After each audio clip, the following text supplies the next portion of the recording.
kiruma nnyo okubanga abali mu church tebamanyi Bayibuli n'abasumba bennyini Bayibuli tebagimanyi nabagamba ennyiriri zivaamu nga tebazirowoozaako. Kati buli musumba bw'aba yanukula mpulidde abasumba abanukula ku statement ez'olutalo tulimu kati olw'okugoba ebisiyaga.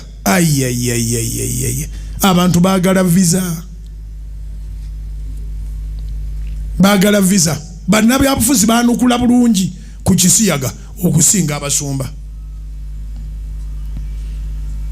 Wanji bannabyabufuzi bali so straight ku kisiyaga okusinga abasumba. Omusumba asobola okuba ekkoona ne weewuunya. Nawulirayo omusumba eyagamba nti yenga ye ku bisiyaga annyonnyola bw'ati nti abantu abo tebasaana kusalirwa misango, tebasaana kusindiikirizibwa, tebasaana kugobebwa, tebasaana yayogera bingi naga nga ye ekirungi yayogera nga ye. Naye lwabwati tufuna biseera tutule twerowooze tulooze ku bye twayogedde. It is good always to listen to yourself. Oyinza otya okuba ng'oyimiranga wano wennyimiriranga okyayogeranga ggwe. Bwenyimirira wano njogeranga Katonda bw'ayagala ne bwe mba nga sibyagala. Wanji bwenyimirira wano nyina kwogera nga Katonda bw'ayagala. I'm a messenger. I'm an ambassador. I work for the kingdom of God. I cannot say that as for me, myself, this is what I think. What do you think? You take it to your wife. Bantamiza oluzungu yasembeza abasiyazi bulungi n'agamba nti n'ekibi kyabwe tekirina njawulo na mumbi wa nkoko. Mwamuwulira nze sikyasaba basumba kubako kye boogera ku lutalo lw'ebisiyaga kubanga baagala visa okusinga eggulu. Akoko kakeeyogera ne bwakasalamu n'abasiyazi bamuwa miliyoni za dola nga 10. Yagamba beetaaga basembeza balinga badiringa n'ekintu ngera bwe tudiringa n'obulimba, nga bwe tudiringa n'obufere, nga bwe tudiringa n'obubbi bw'enkoko. Mu Bayibuli nze sirabangamu nga baga nti omubbi w'enkoko bamutte. Bwe basanganga ng'omuntu asala enkoko enzibe bamutte. Sikirabanga. Ekiri mu Bayibuli kiga nti omusajja yenna bwe yeeberekanga ku musajja munne ng'omukazi ng'omusajja bw'abeera n'omukazi attibwe. Kati Katonda kyakooye paka ku ekyo ojjawa odasita okuyimirira ku kituuti n'oga nti abo balinga babbi ba nkoko balina ebibi ng'ebibi by'abantu abalala. Ebibi bibaddemu mu nsi era si byakatandika. Ekyaleetera Katonda okusaza akabiriti n'akasuula ku kitundu kyali kisiyaga. Yasaza akabiriti n'akasuulawo. Abalala boogera newankubadde nga babakwata maybe out of context. Naye era bwe baba boogera ffe tuddayo mu Bayibuli ne tugamba naye Bayibuli egamba etya. Ekijjula mutima gw'omuntu akamaake ke kyogera. Abantu abaagulibwa n'omuwendo ogw'omusaayi omungi tetwagulibwa na feeza na zaabu. Kati bakubulira nti oba oyagala banywere baleme genda mu bisiyaga sente zaayo baleme kuzirya bawe sente. Bawe sente zikole emirimu baleme genda eri. Naye bw'oba toleeta sente tobaako ky'obuuza. N'obabuuza nti mukyamanya omuwendo.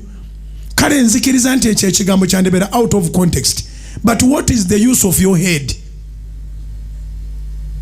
Obwongo bwo bukuweereza butya ng'oyogera eri abantu?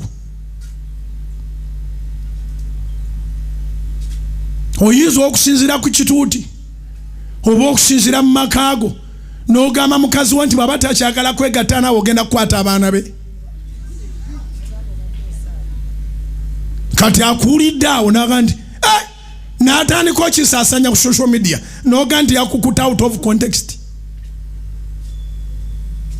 Gubannyonnyodde mukyala wabeere mwegendereza bw'abanga takyasobola kukusavinga ng'omukyala obudde bwonna ojja kutandika okukwatanga ku baana be. Ati bw'ovaawo nti tetwakufunye bulungi.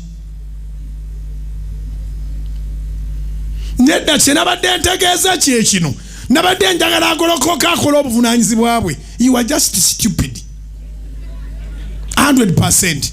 It's not out of context, it is stupidity. Basebo ne banyabo tewaliwo gwe tusasula kusigala mu bulokole, tetulina gwe tusasula kusigala mu buweereza, tewaliwo ngeri yonna yakugula mu ngeri ndala esuka ku muwendo Yesu gwe yasasula ku musaalaba eggologoosa. Bw'oba oyagala genda mbasiyazi genda, oba oyagala kulira ddala Bisiyaga genda olye, naye ffe tunaamanya ng'oyagala sente mmeka. Tutegeregana, tunaamanya ng'oyagala sente mmeka. Mukazi wo bw'akuteeka ku nninga n'akugamba nti bw'otoomuwa sente ajja kutandika okwetunda kuba zisobola okuvaayo, agamba kagaba gakyaliwo nti yabadde asaaga. Wamukutte bubi kye yabadde agamba nti leeta ku sente abeerenga ne ku sente, bw'otoozireete agenda kutandika okwetunda.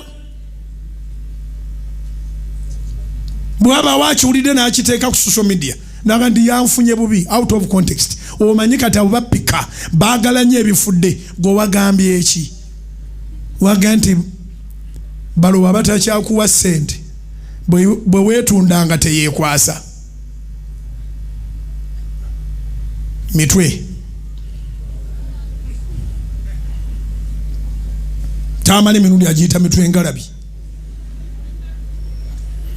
Omuntu yenna bwe yeegatta ne Kristo Yesu kyava abeera ekitonde ekijja.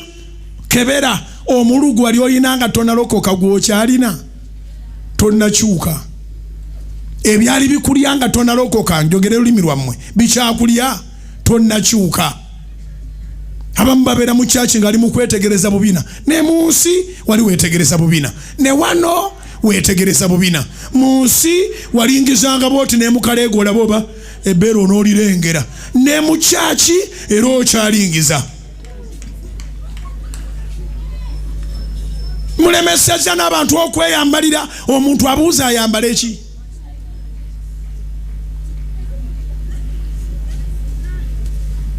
Okyuka ddi? Mbuliza neba nti okyuka ddi?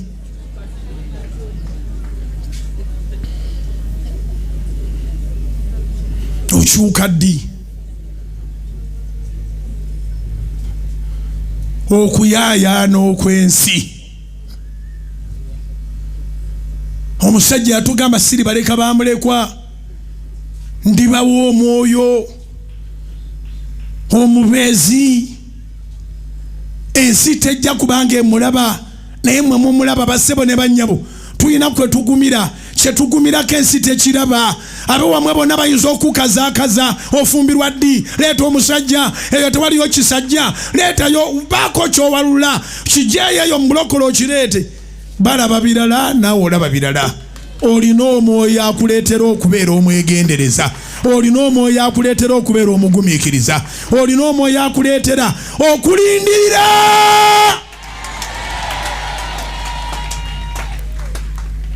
Osobola okuba nga obadde okooye naye ng'ekikooyeza obwongo bwo bunafu.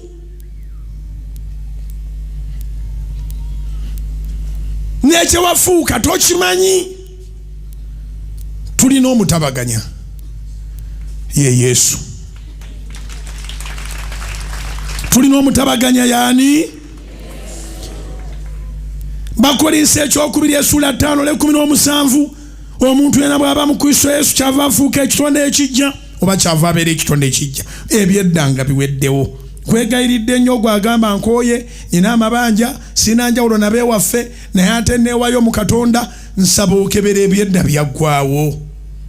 Wali mulimba, okyali mulimba. Wali mwegombi, okyali mwegombi. Wali mwenzi, kati wali nyamuuko ku buleki katono. Abakazi abandi badde 12 myezi 3 bali basatu. Era ne Mukama ndoozo mbuuza ndokyodabanga nalokoka wangi. Mukama era omugamba, Mukama okoze omulimu nno. Myezi 3 bandi badde abakazi 17 naawe okimanyi. Naye ndokose nnyo kati babadde bana mu mwezi mu. myezi 3 babadde bana bokka ogamba nkoyo omuzigo Katonda tagenda kuzimbira muonoonyi tereera tereera ebisigadde bigenda kuyiika buyisi nsaba enjiri yaleero eyingire mu bwongo bwange ne mu bubwo siri wano nga mbuulira enjiri etankwatako bwe tutereera ennyongeza yeekola yokka bwe tutereera ennyongeza yeekola yokka bwe tutereera ennyongeza yeekola yokka bagenda kutuuka okugamba nti oli mulogo nga beebuuza sente ezikujira nyingi zivaawa kubanga sente za Mukama gwera mu Mukama akukolera ebibyo kola ebya Mukama Mukama akukolera ebibyo kola okwagala Katonda akwagale agamba njagala abo abanjagala n'abanyiikira okunoonya bandaba nyiikira leka kubeera off and on oli mulokole wa ku Sunday Monday ne Tuesday ate oli ku birala kati nga abataze olwaleero nti enkuba etonnya ani yali abumbulukuse wangi sibanenya bali ku TV bali ku radio mwe bali kusabira okwo naye nga mu nsi yonna wawulira ani yabumbulukukanga olusozi lw'agundi eri lw'embaale jangu ng'etonnya omukwano tegubaako kwekwasa onoonya akawala n'oyita mu kisiko awali abatemu ng'onoonya akawala n'onoonya akawala n'ogwa kava vakuba n'abejjenjeero edda abawala baali batono oyagala omuwala n'ogwa kava ne bakolokota ebyennyanja ne bajja ne babikuyirawo wennyini wooli tolina na bw'ovaawo olina gw'obaza bw'oba tebakufukidde n'obeeraawo n'oddayo eka nga obudde bugenze n'olyoka ojjukira nti wooyita waliwo omugga waliwo n'ekibira nga tolina na bw'onnyonnyola ky'obadde onoonya. Katonda agamba mu ngero 8 olw'17 tonenga onyenyeza omutwe omutango gwe muwaayo nga mwagala abawala muneneko osanga omuntu nga weddemu amaanyi nga bamukyayi n'ekizibu okusangayo ngobedde nga alabika entukolagana ye ne Katonda tekyategerekeka kiŋŋambira akuliraanye osanga omuntu nga weddemu amaanyi emmere tekyagenda n'ekyayita kyawooma si lwakubanga Katonda balabika tebakwatagana waliwo omuwala ey'ekyayi ey'ekyanzi oba omuleezi ey'ekyanzi ne mumuyitako ng'asiiwuuse ne mubuuza wabaaki naga tewali sina kyennaba mundeke ate bamunnemerako nja kwekola ekintu kyekole totusirwalirako.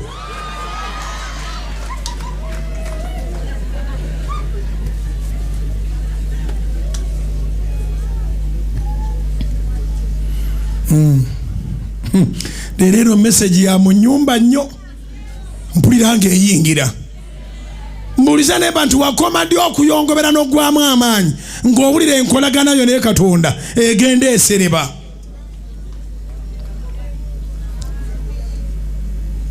Mbuuza ekibuuzo munaabeera balokole munaakyanukulanga abalokole aliwo yali abadde heart broken nga bakumenya omutima bakumenyako omutima n'owulira ng'enseekutamye owulira byonna biganye oli yakugamba ng'alinga asaaga naye ng'akitegeeza nti sikwagalanga nako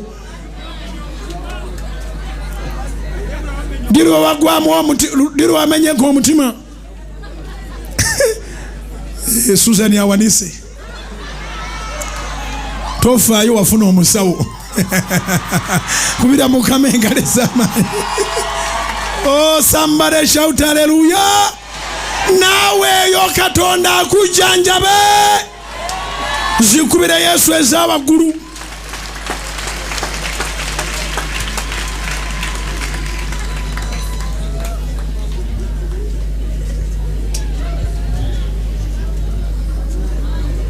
omuntu abadde akuwaana nti olinga ekinya ekigudde mata omala n'omugamba nti I am pregnant n'akubuza nti you are pregnant what? You are pregnant what? You? Even you? How can you become a fool? And you can't inzala. Abirya naye tazaala.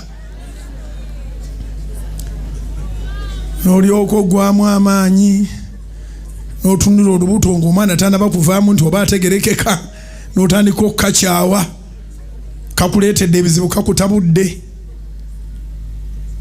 Abasiru mwe bali mu nsi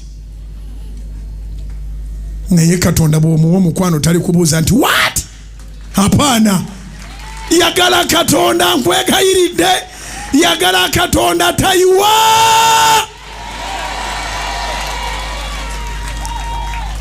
Engero 8 olw'e-17 n'olw'e-18 agamba nti njagala abo abanjagala n'abo abanyiikira okunnoonya balindaba. Obugagga n'ekitiibwa biri nange. Gwe ololabyeko omusajja akuwa ssente nga temunaba kwagalana?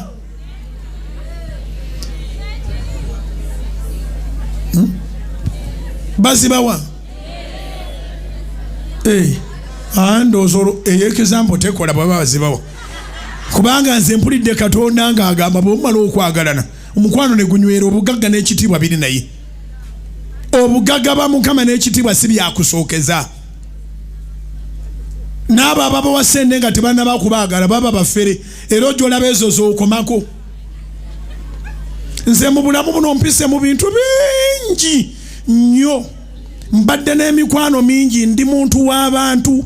Kati nabeerako n'ababbi, nembeerako n'abayaaye, nembeerako n'abenzi, nabeera mu kibuga nga sina taata, sina mama, sina mwanyina, sina muganda wange. I treasure people because I've always been surrounded by people. Naye Mukama yamanyi engeri gye yantaasa. Kati kambabuulire, nabeeranga n'abaana abakwana. Omwana ng'akutunulira endabika ye, ennyambalo na biki na biki, n'akuba kalikyuleeta n'amanya nti gwe wegiwerera 75 oba owedde. Era bwe bikoma bakuba ekibalo tayongerako ku ssente ezo. Zezo zemulya nga mulooza nti bakuwadde tebannaba kwagala. Aba yazibaze edda, akimanyi tajja kufuna ku bwerere. Bakuba ekibalo abala naga nti oyo 3 tagamalaawo, oyo 15 tagimalaawo. Nabeerako ku nnyanja Eggaba, nabeerangayo ku Mmande ne ku Lwokuna ng'abaana babeera awo abawala, naye ng'ab'oku nnyanja Eggaba okumufuna ogula obugaati n'akaveera k'obutunda. Obutunda baali bakatandika obusiba mu buveera, akaveera n'obugaati bwa bbanza obwo bubiri ofuna omukazi ow'eddakiika. Saabakazi bababala, mulimu abasuumuuseemu nga ggwe akimanyi nti oyinza n'omutwalako emmotoka n'akubala nti bwe muligenda mu bondi, bwe mulivaayo ojja kuvayo nga pata zikutuse. Akugamba buga nti oliwa n'omulyawo naganisanga wano nakawa, ne mugende nakawa n'olambula nagalambula londamu gy'osobola ate n'olonda tuleera. Era ogenda okukakana, ogenda okukakana ng'era olonza akamotoka ka kikazi, onoonya akamyufu nga katono. N'agamba sasula bakateeka emmanya go. Ate abakazi mwakulaawo olw'ekisa baba bakisumuludde. Ovayo ng'ogamba oba ndi muwaaki kyalisongako. Kubira Mukama engali z'amaanyi.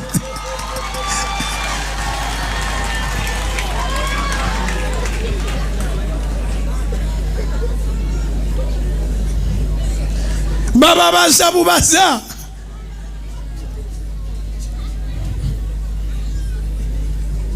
Okulya ebintu by'omusajja owaddala omala kumulaga kwagala. Bw'omala omulaga okwagala, awo obulamu bwe bwonna n'ebintu bye byonna abikuwa. Oyo ye Katonda, naye oyo yakusoosa ebintu Sitaani muyaya agamba bw'ononvunamira ngenda kuwa obugaga obwo bwonna n'ekitiibwa bya mulema mangu nnyo.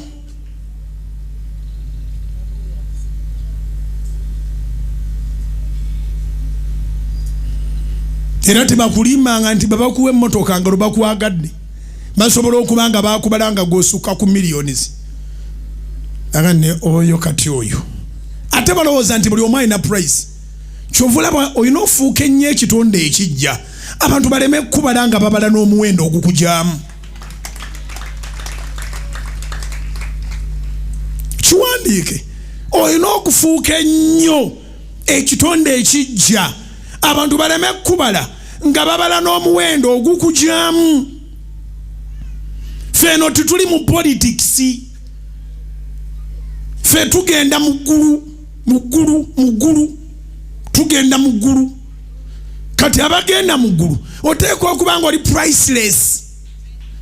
Abali mu politics abo bonna bemulira baleekaana bonna baliko emiwendo. Mpozi nga tisaleta namuyita.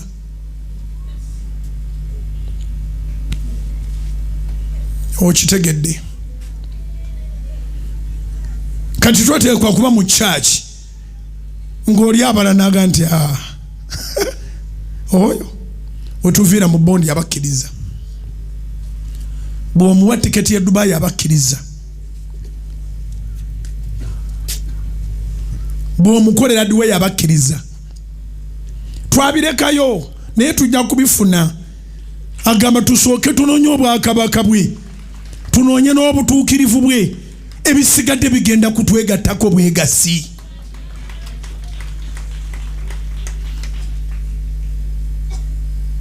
Ngenda kussaako amafuta Katonda akwongera amaanyi agayimirira mu mubiri tukoowa mu mubiri tulemererwa. Actually teri kintu kya muwendo nga kino kye tulina okubayo n'omuntu ayogerako mu bulamu bwo. Kingambira akuliranye nti Musumba Bujjingo kya bugagga kyange kasita tompita sweetheart wo. Ekya sweetheart kiriko nnyini kyo Susani Makula Bujjingo yekka yakimpita. Kati mu abasigadde gamba nti Musumba Bujjingo kirabo kya bugagga Mukama yakituwa. Buli lwayogera nange nyongera okudda mu line. You need somebody to talk to you. Ede nyo Katonda nga talina babuulizi nga yeetuukira. Yatuuka n'agamba Ibulayimu mu Lubereberye 15. Ibulayimu ng'akooye. Okukoowa kwa si kusalira musango. Nenoonya Katonda. Kati Lubereberye 15.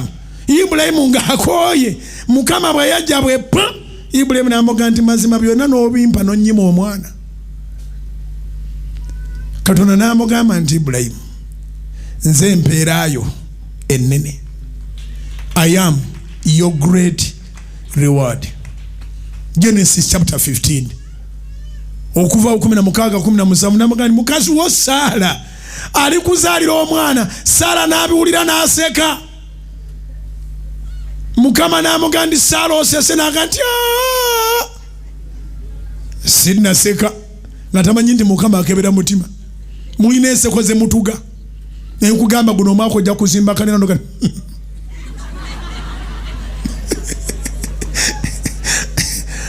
Wanji si buli aseka nti ateeka amanyo kungulu eri abaseka atooka okuseka kw'omunda kujjudde obutakkiriza.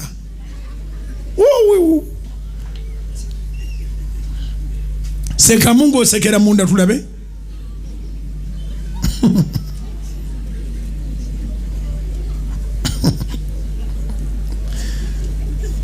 Ningi yazokubulira Bayibuli namba mu lunaku lumu